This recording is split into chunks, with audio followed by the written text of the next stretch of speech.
Hello there, everyone. Welcome back to the 1894 podcast. Welcome back to yet another live match reaction. We are going live straight after the game. We are going completely raw. We're going very unscripted, actually.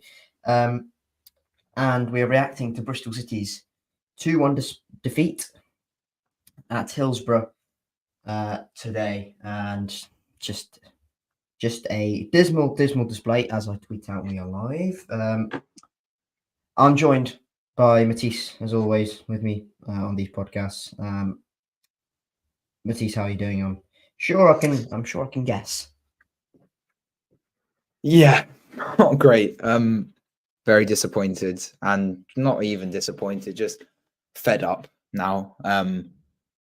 Not an enjoyable watch, that 90 minutes. It was another loss for Bristol City, and that's 2 on the bounce against relegation sides in the bottom through the table. And yeah, lost 2-1, and it was a very poor performance, lackluster, nothing going forward really.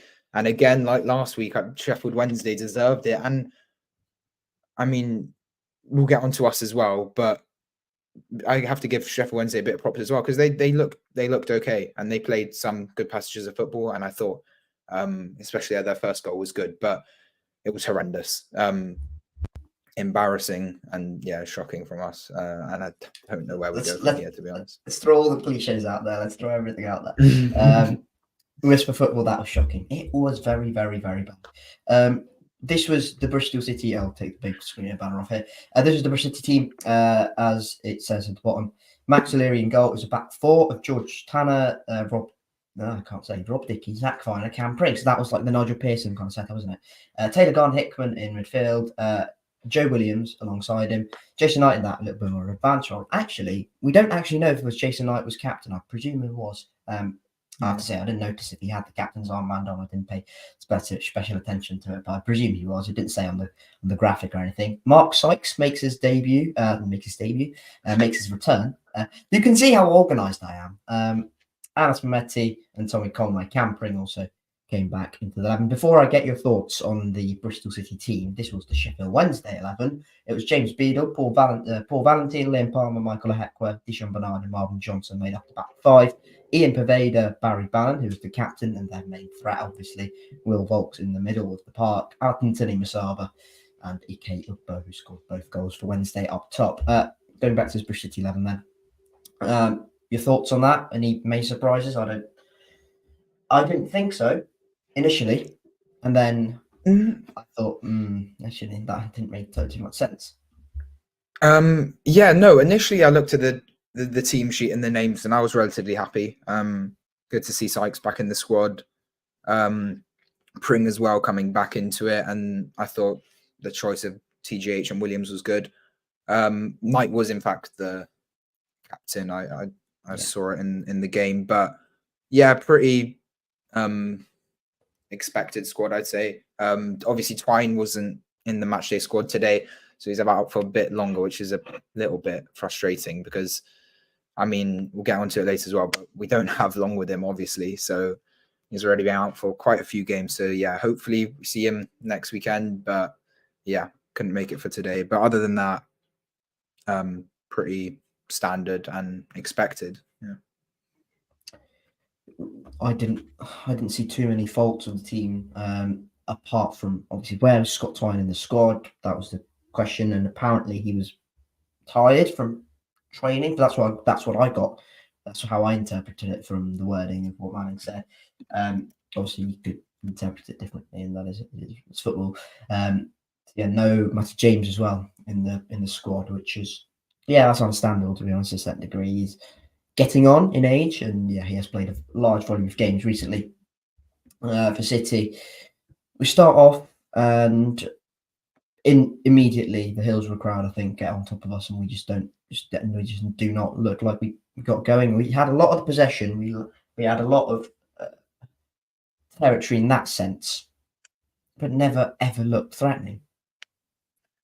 No, from the get-go, I could kind of tell that it wasn't very different from last week. And yeah, I mean, you could tell they were going to go for it. They've got a hard challenge, but I think they can manage to do it. Obviously, they're trying to get themselves out that bottom three, and this result is massive for them.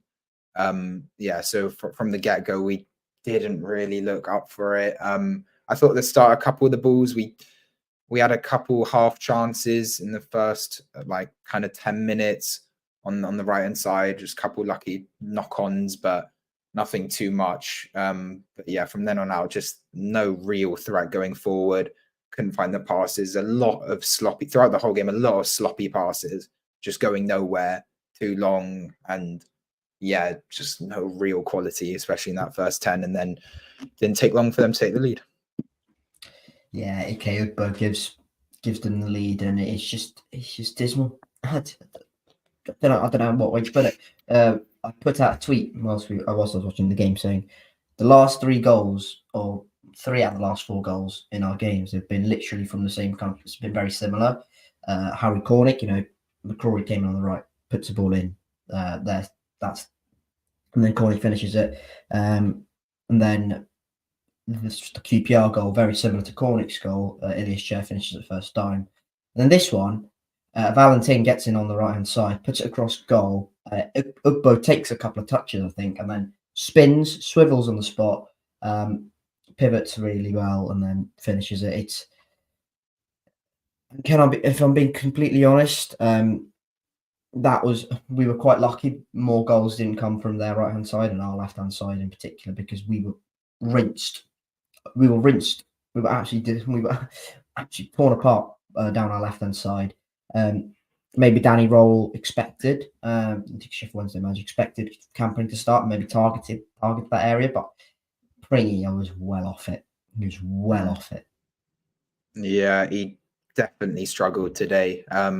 Obviously brought off in the second half, probably also due he came back from a minor injury, but yeah, he, like you said, he wasn't great at all, and it's just too easy really to concede like that. It is a good touch turn, the finish is decent, but way too easy just to come inside like that and have the space and the time and the angle to make it to finish it off. But yeah, ready 15 minutes in, 1-0 down, I'm like, oh no, it could well be that they could have torn up, they could have scored more again today. And we mentioned it last week, it could have been 2-3-0, and today as well. I mean, we'll get to our goal in a minute, but it was a good header, but overall, like, we didn't have anything going forward. I mean, shots on target, 2.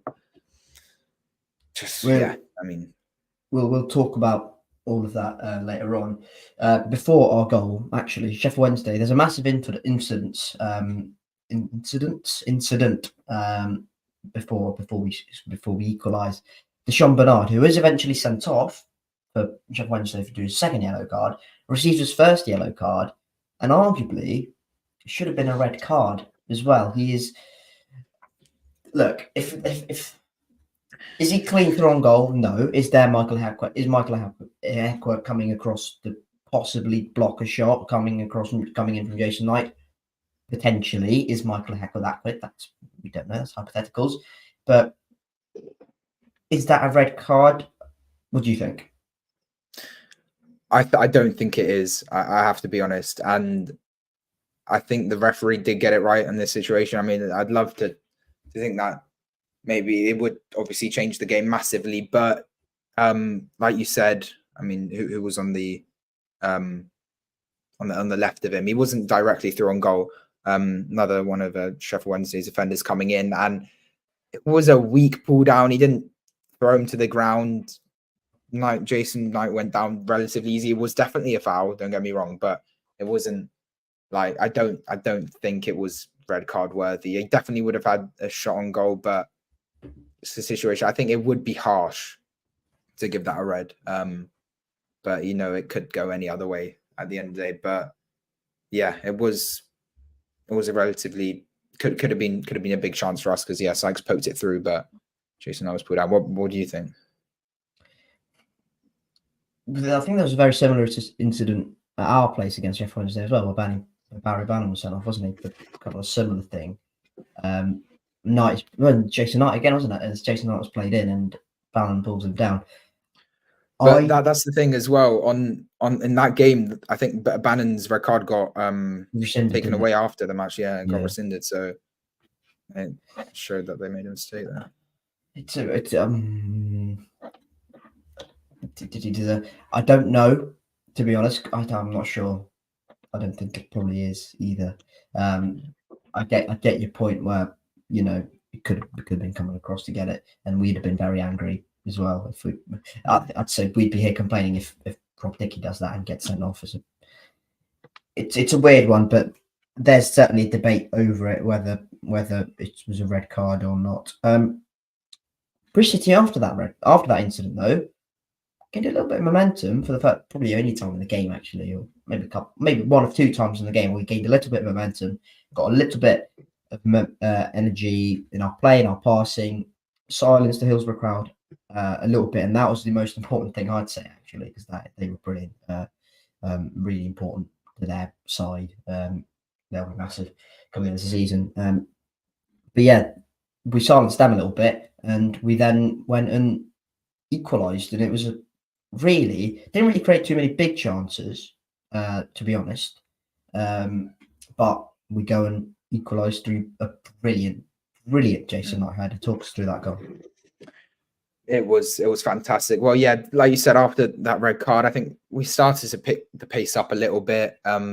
Played it down the right a couple of times, and that's how the corner came about. Sykes, a deflection from a Sykes cross.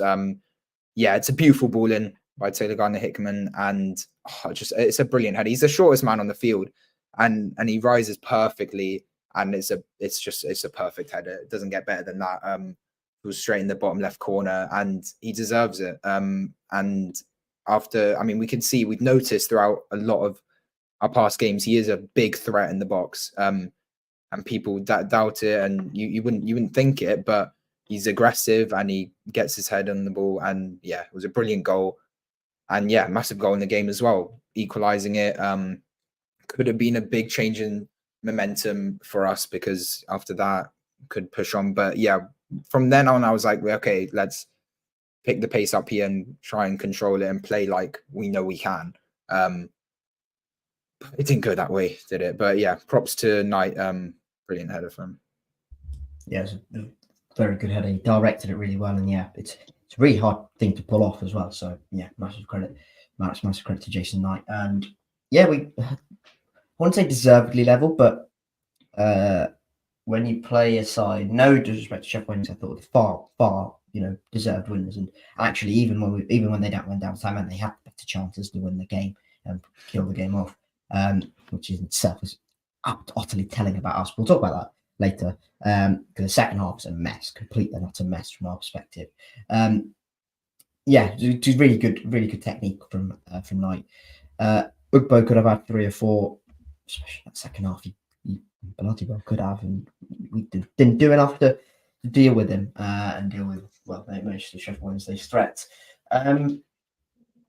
Yeah, half time was looking like it was going to go in 1-1, despite Sheffield Wednesday actually building up ahead of steam again. It's almost as if we get the goal and then we don't know what to do after that, and it's just like, surely you build off that momentum. Surely you take into your advantage the fact that you've quieted down the ground a little bit. You've got a bit of momentum. Hopefully, for your sake, the opposition a little bit, feeling like, oh, we played so well. They just haven't.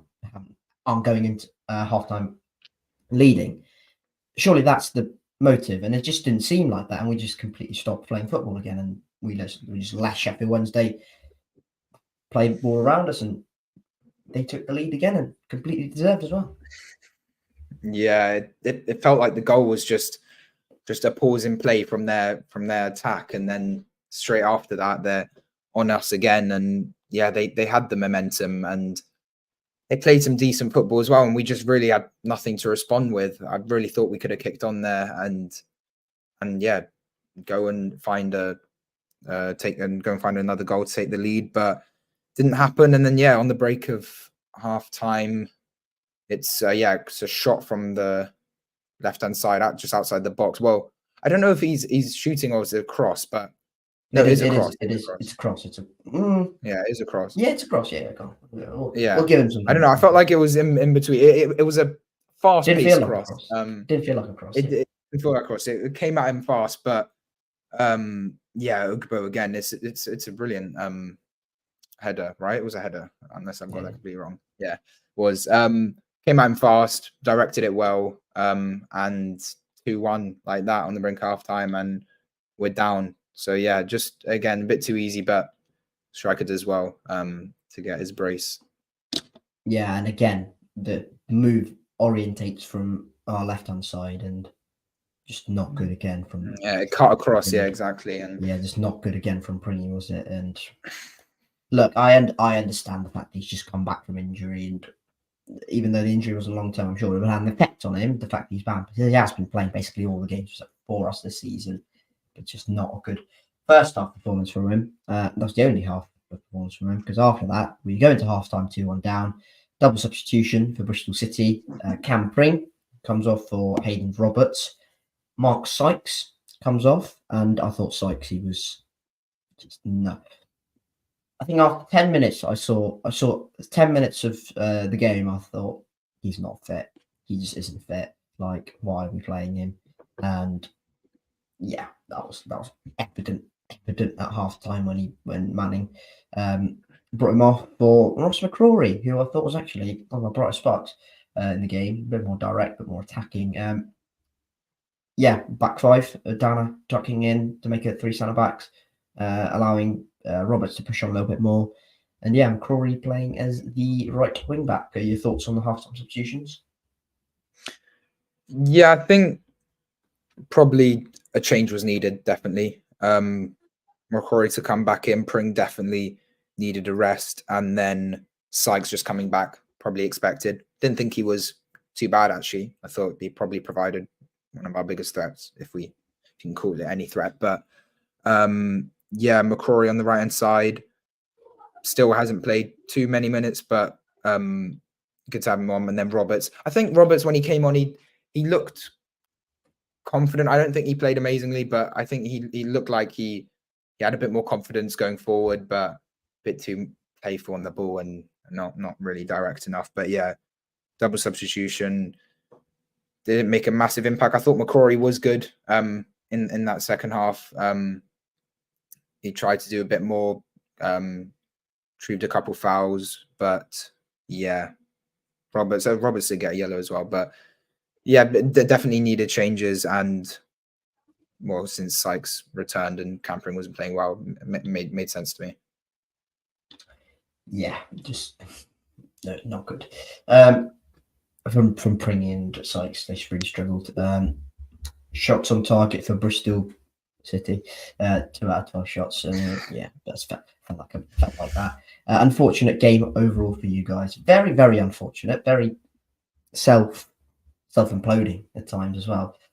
Second half, I can't remember one big chance we had. Actually, Andy King had a big chance. We'll talk about Andy King. That's it. Andy King had our big chance. Andy King coming on when we're 2-1 down was laughable. Was very surprising. Laughable. We don't see that a lot. A spanner in the works. Mate, it was laughable. Yeah, it was mental. on our shots as well. I felt like at the end of the game we were just launching it from outside the box. Dicky just had enough, and he was just like, Dicky was like, "No, I can't be arsed anymore." Just absolutely launched, absolutely trying to missile, and then did not the worst shot I've ever seen. But yeah, not good. After half time, again a little bit more possession. Tried to do a little in the second half. We had 60% possession compared to the first half where we had 45. And it looked like we were trying to build things up a little bit more, but Sheffield Wednesday were really good defensively, and just again we just didn't really have much to brag about going forward. No real clear-cut chances apart from until the end of the game. Yeah, no, definitely. We really had no threat going forward and didn't really know what to do. It was pretty a scrappy game, I felt, at parts of the second half as well. Lots of poor passes and in on the left or right hand side, and just a bit too long, a bit too much on it. And I have to say, I thought Beadle, their keeper, was pretty fantastic. I mean, the kid's 19, and I thought James he had a Beadle. relatively James Beadle was signed by Liam Manning at Oxford.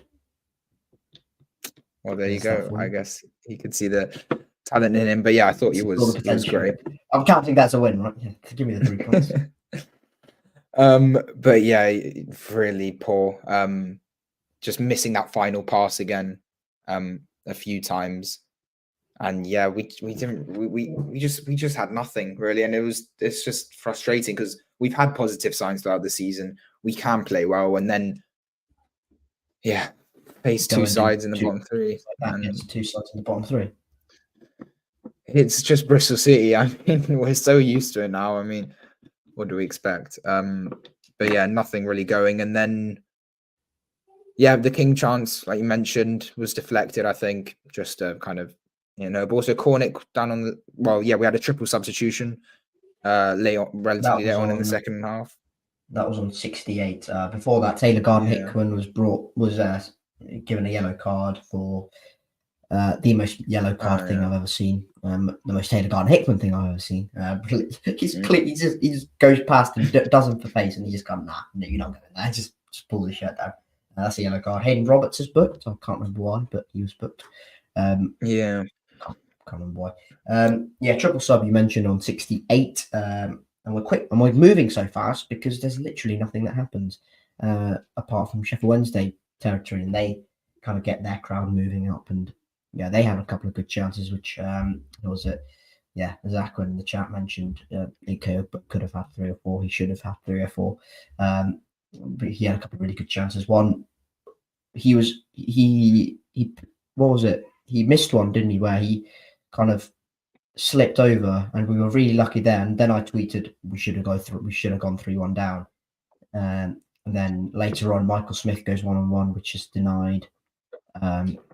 Yeah, but just generally, Sheffield Wednesday had the better chances, and we, despite the fact that we should on paper have the better team, and should on paper on the league table should be better side, created nothing. Yeah, and it's just the same story really throughout this season. Yeah, King Cornick Naki came on for Taylor Gardner-Hickman, Anis, and Tanner. So yeah, what do we do there? Yeah, we obviously went for more for attacking formation. Cornick, I think he put one ball into Naki, couldn't really get in front of him there. Cornick was good, I thought. I thought he brought a bit to the game, but overall the team were just not great. And like you said, on paper now we don't have any injury excuses really. I don't think. Yes, we have a couple people out. We had the news of Sam Bell's hamstring.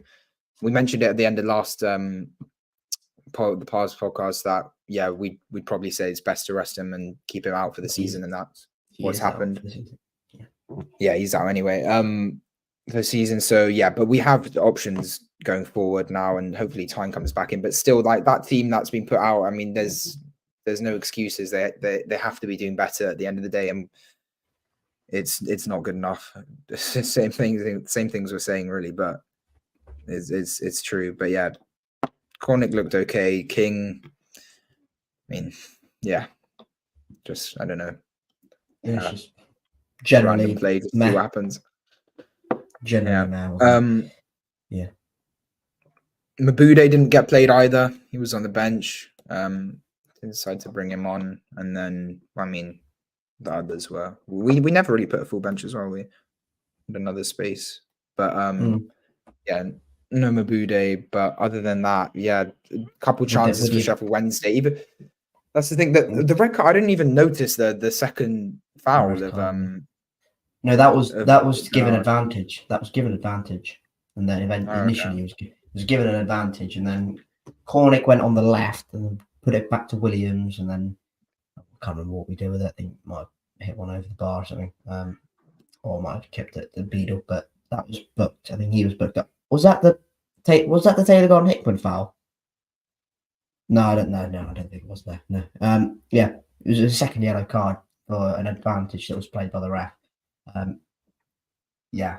And then right at the end of the game, so that red card happens with about 12 minutes to go, if I'm not wrong, like 17. Yeah, and it didn't look like they had one man down for that last 10 minutes as They looked well. like they had the extra man with the way they were pressing us and they were pushing us back, and we just kind of we had more of the possession like we normally do against sides. And Ken didn't do anything massive with it, apart from that Andy King chance, which we'll talk about now, actually. This came in the 90-something minute, so 5 minutes added on time, 93rd minute, I want to say. Ball comes in from the right-hand side. Andy King, Cornick does really, really well in this scenario.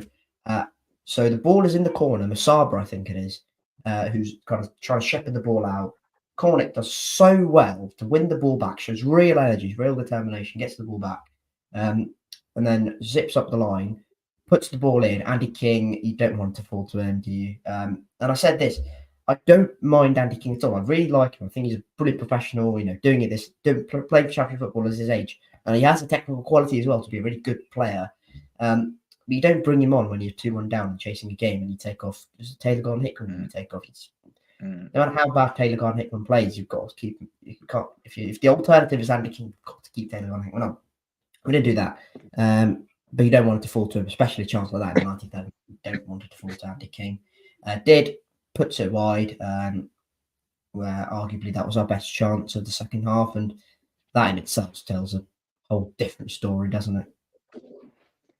Yeah, it was a deflection in the end, but the fact that King's providing one of our biggest chances shows something. On possession as well. I mean, looking at our games, we lose when we have more possession. We win when we have less. I mean, we obviously had our counter-attacking seasons, and we're trying to move to possession-based football. And I think we just have to stick with it and just go through this process. It's not going to be easy.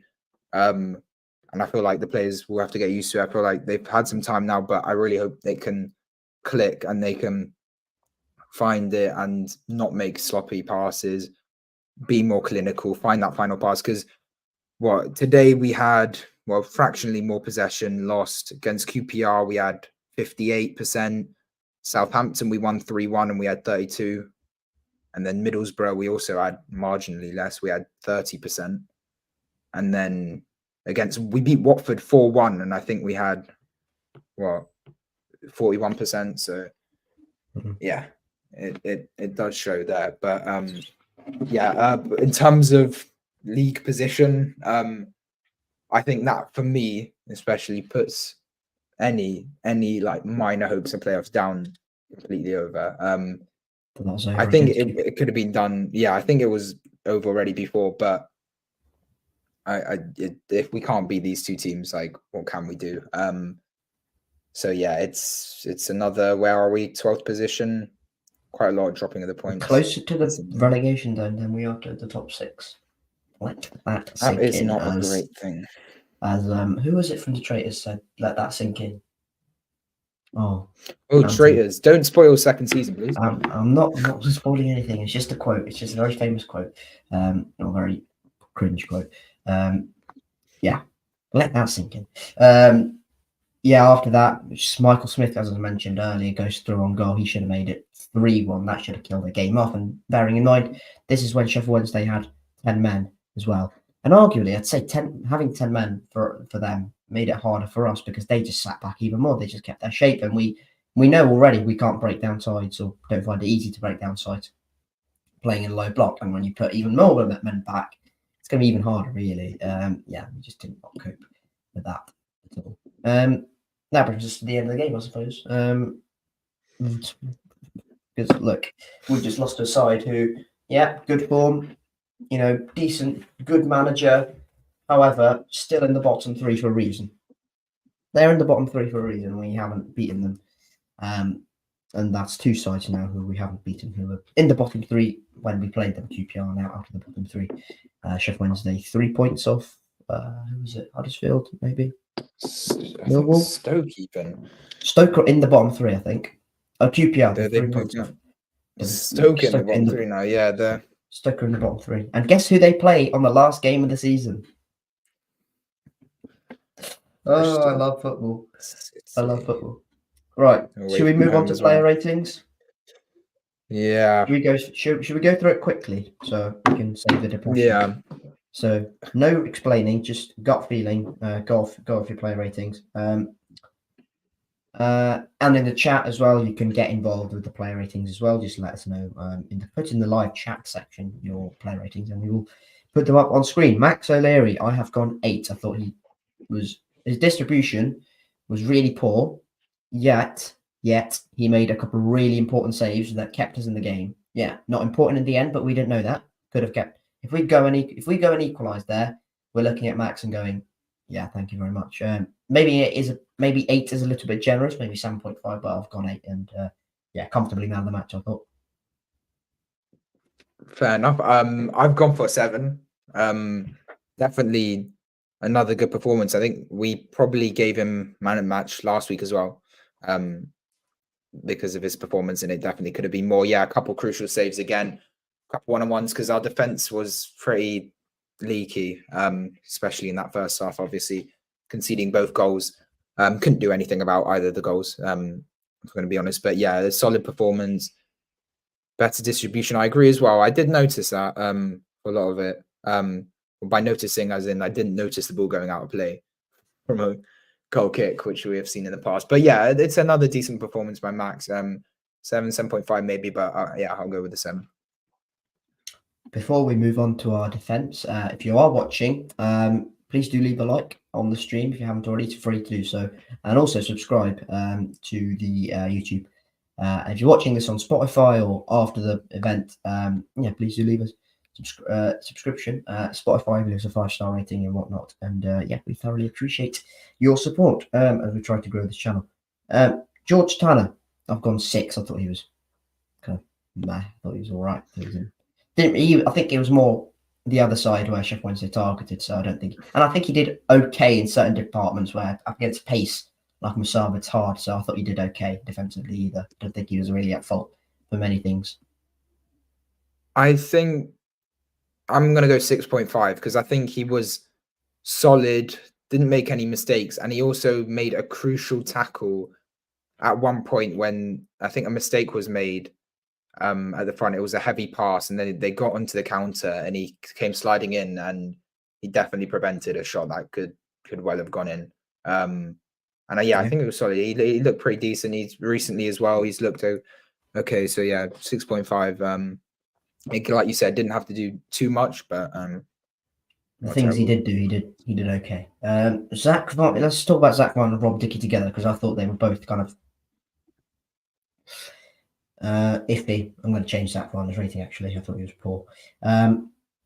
We hold Zach and Rob to quite high standards. And I thought they were well off it today. And at the end, when the Michael Smith chance happened, they just lost their heads, I think.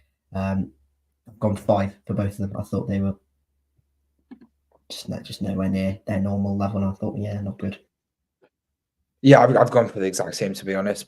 Definitely below par. And like you said, they just look the complete lack of awareness and composure in that chance at the end. And yeah, the whole defense as a whole, we looked definitely less secure. And it was worrying when they were coming on the attack. So yeah, two 5s. Cam Pring, I've gone 4.5. I thought Pring was nowhere near it. And yeah, the injury, factor, but it's not like he's been out with a month, 2 months. It's been out for like a couple of weeks. It's not that much of a serious issue. Now I don't know anything about professional footballers and how they deal with injuries, but I'm kind of making a guess here. It shouldn't be affected too much. And he was targeted with their right wing back, Paul Valentin, and didn't recover. I thought he was really, really poor. So I've gone 4.5.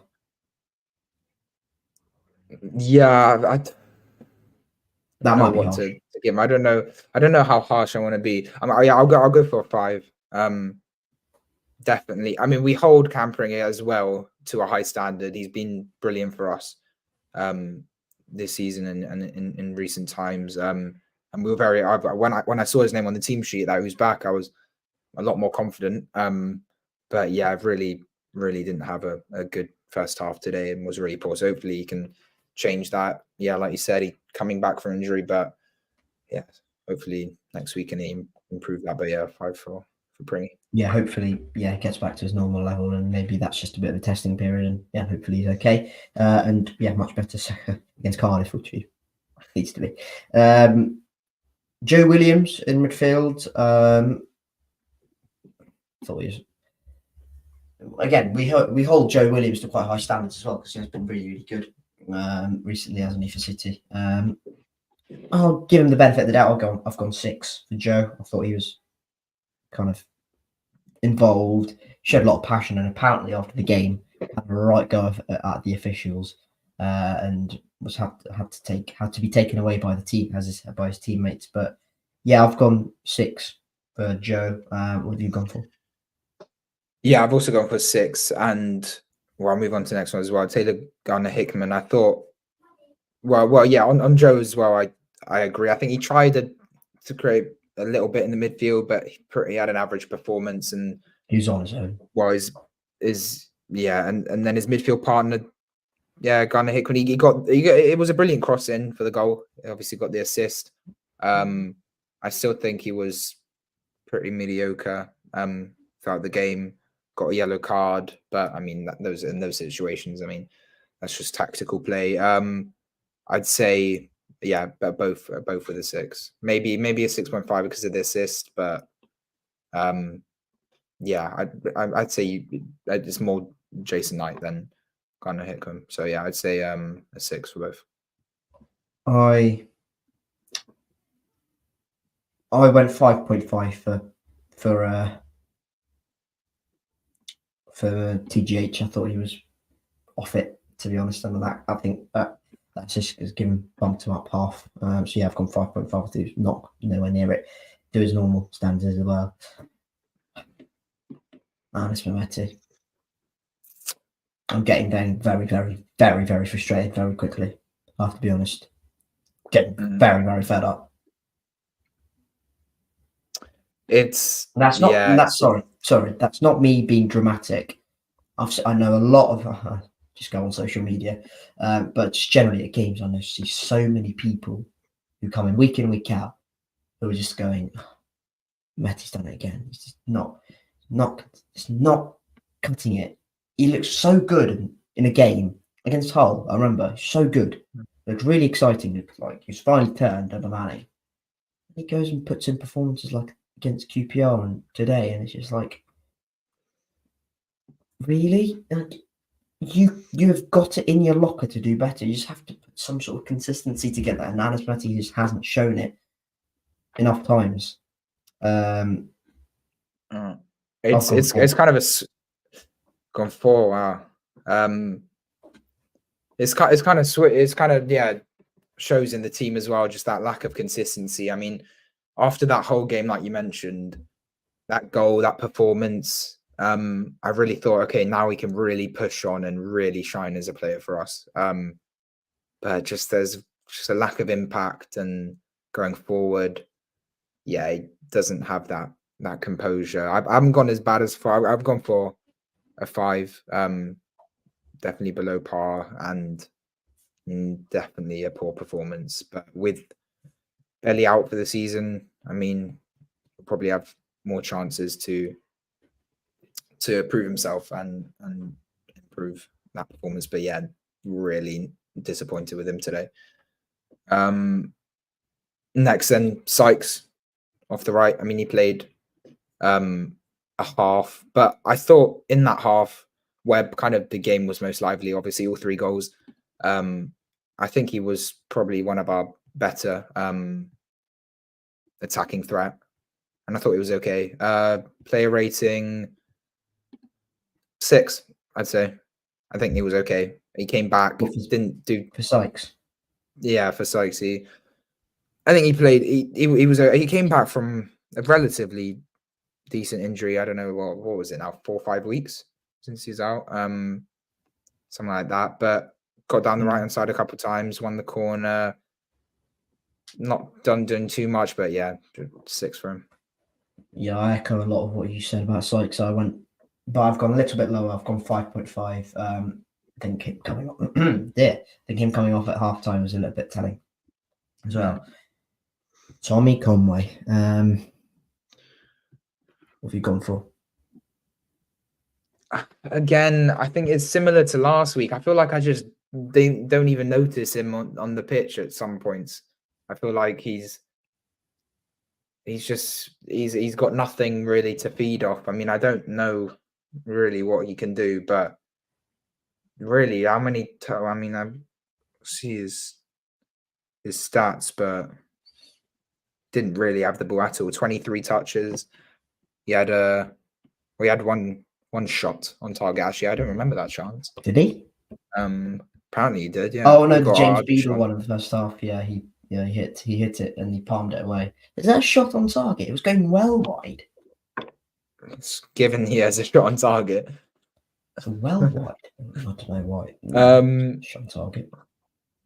Yeah, again, it's similar to you. I've gone with a 6. I think I don't know really if he can do much more, but from what he had, I mean, I guess it was pretty mediocre. But yeah, it's disappointing that when you don't even notice your striker, and the lack of impact is not great. But I guess nothing really on him, so a 6. I think you said this last week after QPR, where what is an average Tommy Conway performance, and we don't even know anymore. I don't even know anymore. I've gone 5. I thought he was just didn't offer anything again, and could have been a little bit better in build up. Again, no, I don't think didn't cut it for me. Jason Knight, I thought was good, but kind of normal Jason Knight levels. I've gone 6.5. I've given him a little bit of the benefit of the doubt. I've gone 6.5. Definitely not responsible for that performance today. I've gone 6.5. I'm gonna go 7.5, maybe 7, but I'll go 7.5 just because I think he was one of the only ones. No, I'd give him man of the match over Max, in my opinion, if we had to pick one inside. I just thought he brought the most of the game going forward. He obviously got the goal, a brilliant header, to bring us back into the game, and he looked the most lively. And I guess that's kind of what we expect from Jason Knight. But he looked positive, passing, trying to move forward. It looked relatively electric, and he carried, I think, our most threat going forward. So I thought he was decent, but then again, like the lack of consistency, we don't really know what an average performance would be for our players. But I thought Knight was our best player today, I'd say. Followed closely by Max, but yeah, good goal as well. Yeah, that is it for the first 11. We'll rattle through no explanations at all, just rattle through the substitutions, just to make this very quick. Ross McCrory, I went 7. He came on a half time. 6.5. Yeah, 6.5 for me. Decent. Hayden Roberts, the other wing back for a bit, I gave 6.5. I thought he was an improvement on. I thought it was an improvement on the last game, but still not. I don't think it was brilliant. I'd say 5.5. Lack of bit of composure, but I liked his bit more confidence. But yeah, 5.5. Naki Wells, oh my goodness me, 5.5. 5 for me. That's it. Not Harry great. Cornick, and I was impressed. I've gone 7.5. I've gone. I'll go 6.5 for him. I think he showed a bit as well towards the end of the game, a bit above average. But he didn't have loads of time. He had like 20, 25 minutes. But yeah, 6.5. I'll take that back. Actually, I won't go 7.5. I think that's a bit generous. I think I was clouded by the other team. The rest of the team just being not very good. I've gone 7. I'll just lower it down. 7. I've gone 7. Andy King, I thought was decent. I thought he didn't do too much wrong. I've got 6.5. I'll go 6. I think it was decent. He hasn't played a lot as well, to be honest. So maybe could be high, but yeah. Well, that is it for the player ratings. I'll come back next week with an average for both of us, including the substitutes. In the outcome, I'll come back next week. Talking of next week, we should compare it to Southampton as well. These performances, because really after that, well, really, we'll just see the downfall after that brilliant night to the last week of those two performances. I mean, I've seen too many like you nines just and eights mentioned. here. And after that, like you mentioned, we got the 7-side derby. We forgot Liam Manning. What are we giving you? Oh, Liam Manning. A 5. You go first. Okay, fine. Yeah, okay. I'll give him a 5. Definitely a poor performance, but I think substitution-wise, he probably made the right decisions. And I think at the end of the day, it's also down to the players to really push forward and use that momentum from the goal as well, which they just didn't capitalize on. But yeah, a 5 for Liam Manning. I think it's the same issues over and over again, isn't it? In terms of ability not being able to break down, or lack of ability to break down a side we're going to sit in, and it's just the same problems over and over again. I agree. I'll go 5 as well if it was under par. Substitutions made somewhat of a difference, but ultimately we didn't get that goal which we needed. And yeah, I think he would have learned a lot more over the last 2 games than he would have done against Southampton and against who was it before, Middlesbrough. I'm sure he learned a lot, but yeah, I'm sure he learned a hell of a lot more. Next week then, well, I won't be there at Ashton Gate for Bristol City's 7-side derby against Cardiff. That will be the 3rd successive home derby I've missed, I think. Yeah. There's 3 straight seasons I've not been to a derby game for reasons. This time I'm in Wales. Plastic fan. Plastic fan, yeah, mate. If I was a plastic fan, I would have given up a long time ago. I'd given up a long time ago. We all would. That's very true. No, we love this club really, even through the bad bits, which we are right now. Cardiff then. They've just beaten Stoke, who, to be fair, Stoke are in the relegation zone right now, but still a win for them. And I think they got a draw before that against Blackburn, and I don't think their fans were very impressed either. So one side seemingly just hit a little bit of form, and the other just sticking in a rough patch at the moment, seemingly just going nowhere. Both sides in the middle of the table, probably safe from relegation, and definitely not getting in the playoffs. So yeah, what do you think of this 7-side derby coming up? Yeah, it's kind of just a mid-table clash, nothing really to play for, like you said. I mean, before that win today, they had 1 win in 8, so they were kind of a bit poor form. But yeah, we're at home, kick off 12:30, a bit earlier. Hopefully, we can at least have, I don't know, bragging rights over Cardiff, but we're both still sitting in 13th and 14th by the end of the season. But yeah, I remember I went to the away game at the Cardiff Stadium. That was a fun day. Joseph James at right back, brilliant stuff. But yeah, I think that was Pearson's last game as well for us. But yeah, it could be quite a tight game, considering I think both teams, even though they are unbeaten in the last 2, I feel like relatively over the last couple months, not great. But we really need to turn it around and pick up a result, because then we'll just go into a big downward spiral. Yeah, table now, yeah, we're still 12th, and yeah, I mean, look, is what it is. But yeah, they've been pretty mediocre as well, so we'll have to see. I can't make it as well, but hopefully Twine comes back. Why are you calling me a plastic then? That is hypocrisy here. This is ridiculous. And what is your excuse, may I ask? I went to Cardiff away, and I don't want to see a 2-0 loss. You don't want to see a 2-0 loss. You don't want to see a Famara Jeju masterclass. I don't know if I'll cry or laugh. Yeah, Jeju as well. Has he scored for them yet? No, he's been terrible apparently. He's been absolutely terrible apparently, from what I've heard from my Cardiff friends. Yeah, he came on. Yeah, he came on late on.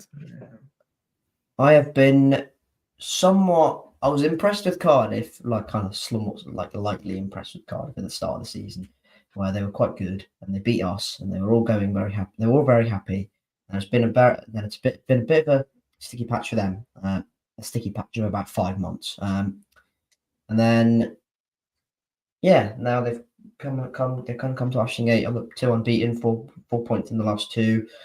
I'm gonna be tough for City. I think we'll do a backers. I think it will be both. I think it'll be, and also Cardiff will be quite very good defensively, and they'll be sitting in a block, and they obviously see the pattern that we've kind of showed in our games, where if you let us have the ball, we do not know how to break teams down. And Cardiff, even if we try to put balls in the box, they have some massive centre backs as well, Kutas and G, who are really good in the air, so we won't be able to break them down that way either. So crossing the box are a no-go, especially with Tommy Conway up top, who is not a target man, as Cal Naismith has mentioned in the commentary today.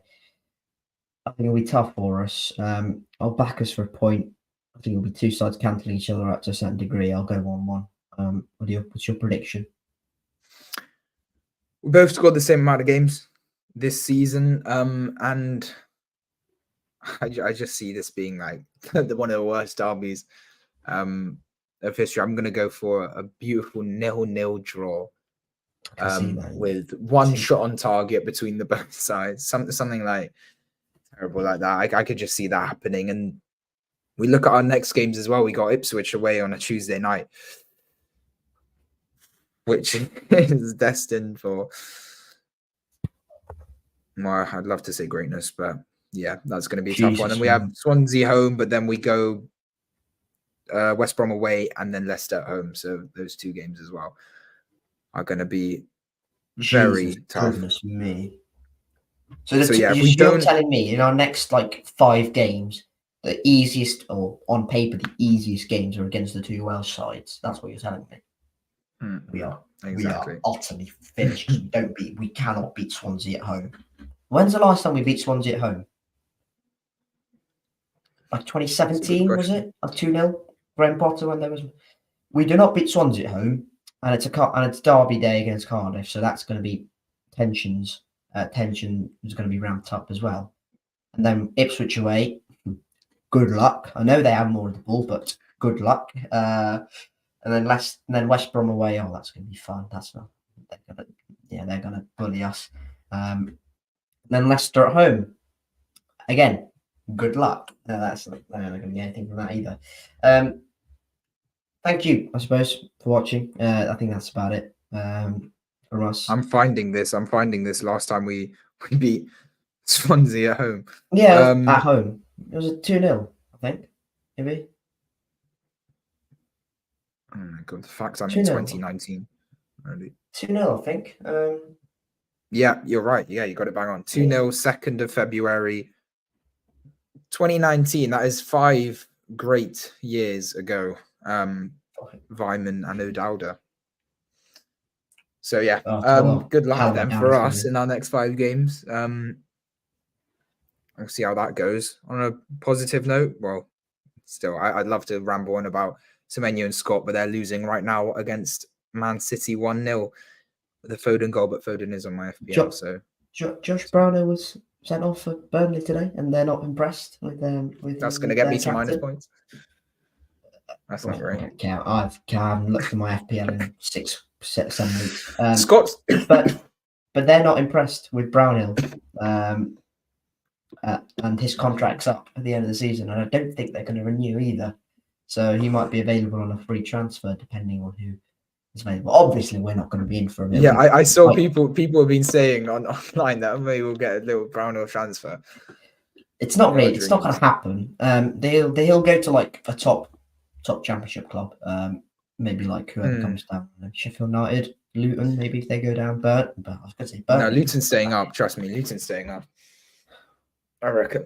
If Sean Dyche comes down with Burnley, he's going there, isn't he? If Sean Dyche comes down with Everton, he's going there. He's going there because he had it before. Also, that is it. Yeah, go on. What was I about to say? Yeah, the Twine situation as well, because I mentioned earlier we don't have a lot of games with them as well, and I mean obviously there were the fact that maybe possibly if at the end of the season it goes well, we could get him on a permanent. But I mean, what Bournemouth got smashed today, I think. Yeah, 3-0 against Palace. They are not staying up. So I don't think. So I don't think Time will be staying with us. I reckon they'll want him back, and he'll probably be needed for their campaign next season because they're already 8 points off. But yeah, but big game at the top of the table. Leicester lost as well last night. In terms of the Championship, I actually thought they were a lot more clearer. They're only 6 points off. Imagine they don't. Imagine they just fall apart now. They're not going to fall Go apart. down. They won't. But they're 6 points off third, aren't they? Because Ipswich are level on points with Leeds, I think. Yeah, they're 6 points off third, which is in the grand scheme. It's not. They've got an FA Cup game as well to play. They've lost their last two. It's Bournemouth, isn't it? Leicester not getting promoted. No, maybe that's a stretch, but they're going to go up. They've got QPR. They've got QPR. We could beat QPR. Us to beat them. They're definitely not going to beat QPR. What a fun time to support City. We are just so inconsistent, and our mood fluctuates from game to game at this point. After Southampton, we're all very excited. We're all saying playoffs maybe. 2 games later, now we are closer to the bottom 3 than we are to the top 6. It has been a fun playoff push for Bristol City, and ultimately it has ended it.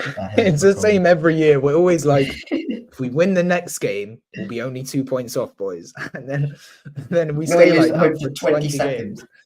Yeah, and then we use that for 20 games, and then once it's like 6 points, we're like, okay, we just need 3 in a row, and then we realize when we're 11 points off, about just over 10 games of the season, we can't beat the 2 sides in the relegation spots.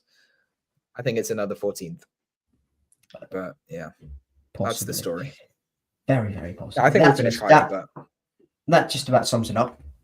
I think. Thank you very much for tuning in. To everyone who has decided to tune in, you must be mad to hear us rant about Bristol City. Thank you very much. Keep safe. Subscribe to the 1804 Podcast YouTube channel if you're watching on YouTube. If you're watching on Spotify or whatever podcast thingy platform, please leave us a 5-star rating. And yeah, that'd be very, very well appreciated. Thank you for your support in advance. And yeah, we will catch you all maybe Sunday, maybe after Cardiff, depending on when I'm back. And yeah, we'll catch you all then. Thank you very much, and we appreciate it all. And yeah, keep safe. Bye bye.